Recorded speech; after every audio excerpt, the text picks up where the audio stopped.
Good morning, good morning, good morning. Guys, na pala eh. So, muna yung i-building nga dali nga area. Kanira pod. Kanira pod guys. Para mapilitan siya o block. Ang tubo ang inyo ang kuan guys. Tubo ang inyo ang haligi. So, pikitan nyo na siya o kabilya para manay makagunit sa mga kuan. Kagunit o sa block kung magpile na. Alright guys, i-welding, i-dikitan o kabilya. So ato ang kanday karon atong welding machine Lotus.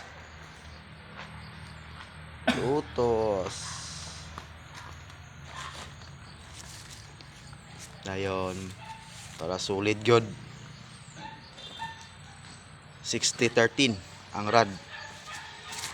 So dali ra siya mapikit. Medyo pulwi lang siya gamay kay GI man na GI. O numero 10 din kabilya.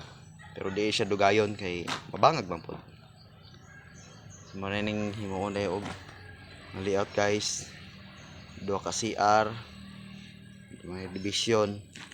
So kato kwarto na rin to. Kani nga CR. Sulod na sa kwarto.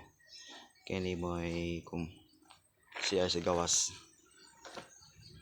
So muni area na to aron gi-welding.